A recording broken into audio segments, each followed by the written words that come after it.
प्यारे class 10th के मित्रों, आज हम अमीबा के डाइजेस्टिव सिस्टम्स के अंदर क्या क्या प्रोसेसेस होते हैं, किस तरीके से अमीबा जो है वो फूड को कैप्चर करता है और डाइजेशन का प्रोसेस जो है वो किस प्रकार से पूरा होता है वो हम जानने की कोशिश करेंगे।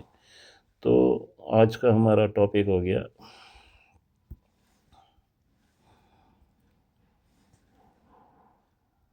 Digestion process in amoeba.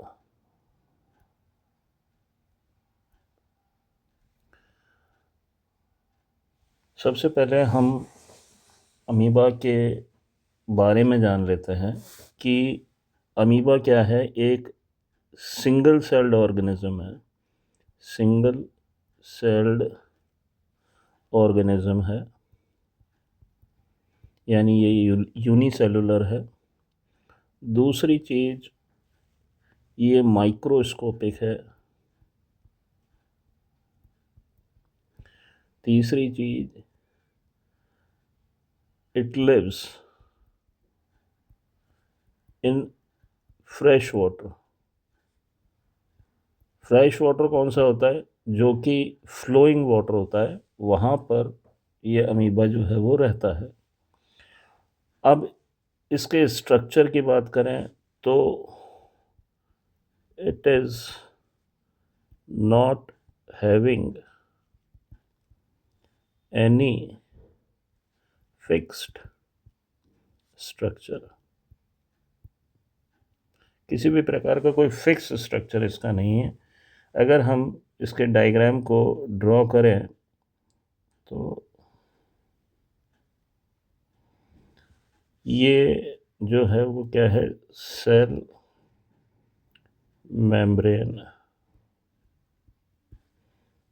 Centre में हो गया इसका न्यूक्लियस। इसके अंदर एक वैक्यूल है, इसको हम कह रहे हैं फूड वैक्यूल। एक वैक्यूल और है, इसको हम कह रहे हैं कॉन्ट्रैक्टाइल वैक्यूल। प्लस इसके अंदर ये साइटोप्लाज्म है,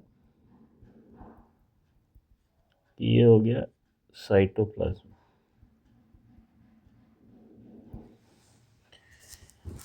अब सबसे पहले अगर कोई भी अमीबा किसी भी ऑर्गेनिज्म को देखता है, जैसे ये एक अमीबा है और ये फूड को देखता है, ये क्या है? फूड पार्टिकल है, फूड है। फूड कोई इंसेक्ट भी हो सकता है। तो ये क्या करेगा? उसकी तरफ मूव करेगा और एक कप शेप्ड स्ट्रक्चर जो है वो क्रिएट कर लेगा। ये जो कप शेप्ड स्ट्रक्चर बना रहा है, ये किसकी वजह से बना रहा है? सूडोपोडिया की वजह से बना रहा है। इसको हम क्या कहते हैं? सूडोपोडिया। सूडो का मतलब क्या होता है? फॉल्स। और पोडिया का मतलब होता है feet.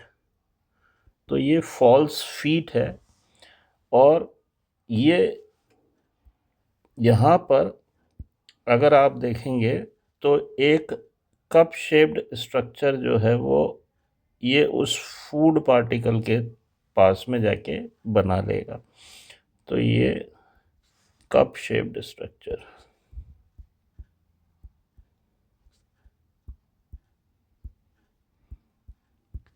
with the help of will form cup shaped structure with the help of pseudopodia.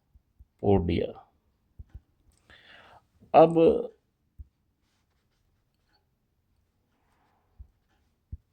ये जो फूड है ये क्या करेगा, इंजेस्ट करेगा with the help of cell membrane.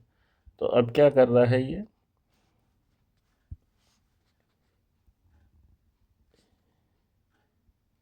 ये इसका सूडोपोडिया था। तो ये फूड पार्टिकल इस तरीके से ये अपनी मेम्ब्रेन को इस तरीके से कर लेगा और जो फूड पार्टिकल है वो अंदर आ जाएगा। तो ये जो प्रोसेस होता है इसको हम क्या कहते हैं, इंजेशन। तो इंजेशन क्या है, since it is a unicellular, so a single cell is responsible for carrying out all the vital activities. Food is ingested with the help of pseudopodia. Animal engulfs the food particles laying nearby, forming pseudopodia around it and forming a food vacuole, and is considered its temporary stomach. अब जैसे कि आपको पहले बताया था कि यहाँ पर इसके क्या है, फूड वैक्यूल है।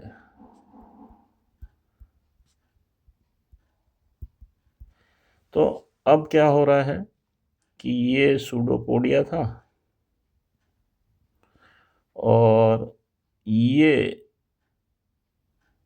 क्या था, फूड वैक्यूल।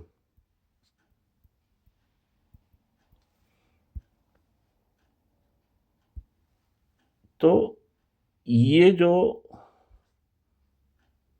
फूड था ये इस वैक्यूल के अंदर आ जाएगा। अब फूड वैक्यूल जो है वो एक्ट कर रहा है as a temporary stomach.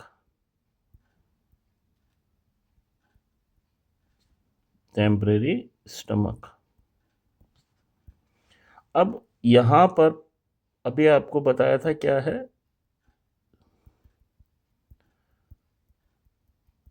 Cytoplasm है। अब साइटोप्लाज्म के अंदर एंट्री लेता है ये हमारा फूड पार्टिकल। फूड पार्टिकल और इसको जाना कहाँ है, फूड वैक्यूल के अंदर जाना है।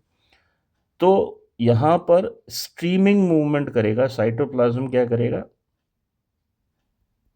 स्ट्रीमिंग मूवमेंट, यानी इस तरीके से स्ट्रीम करेगा। तो उसकी वजह से क्या होगा, ये फूड पार्टिकल जो था वो कहाँ पर चला जाएगा, ये फूड पार्टिकल वैक्यूल के अंदर, फूड वैक्यूल के अंदर चला जाएगा। ये फूड वैक्यूल के अंदर चला गया। अब फूड वैक्यूल के अंदर क्या है, बहुत सारे डाइजेस्टिव एंजाइम्स हैं। डाइजेस्टिव एंजाइम्स हैं।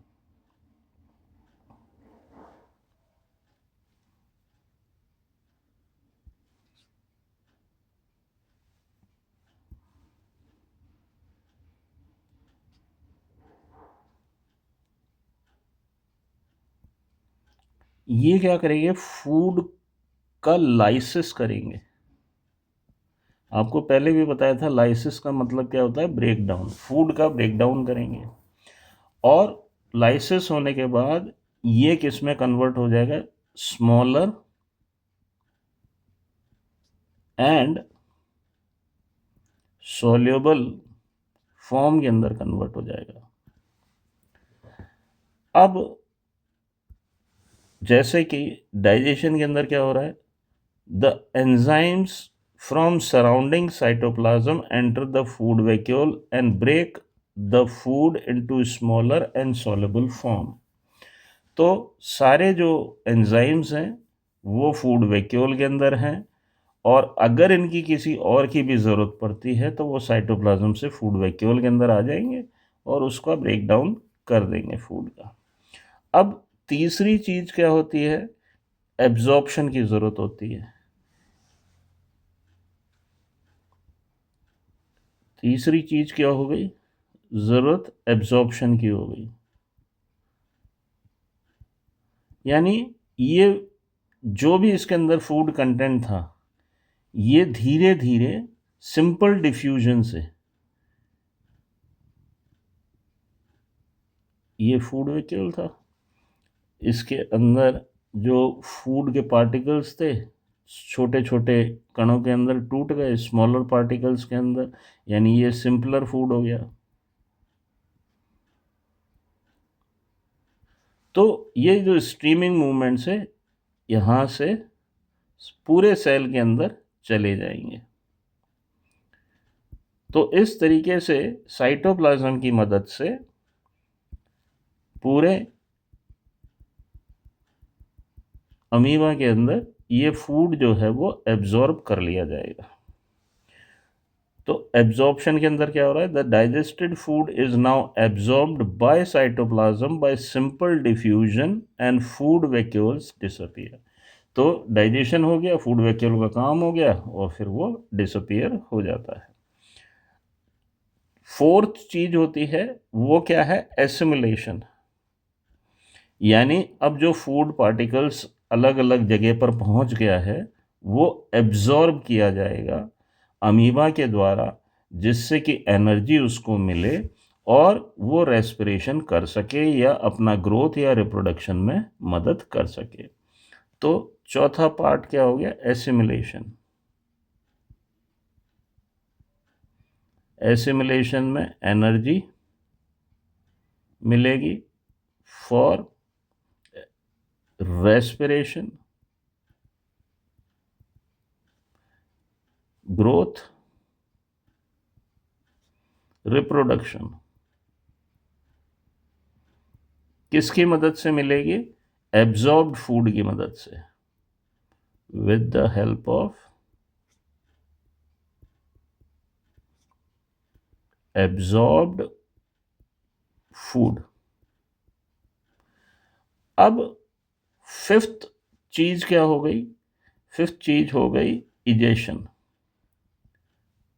यानी जो अनवांटेड वेस्ट प्रोडक्ट है वो बाहर निकाल दिया जाएगा, उसको इजेशन कहते हैं। तो वैसे ही एक कप शेप्ड स्ट्रक्चर जो है वो अमीबा के अंदर बनेगा और जो वेस्ट प्रोडक्ट है वो बाहर पानी के अंदर निकाल दिया जाएगा।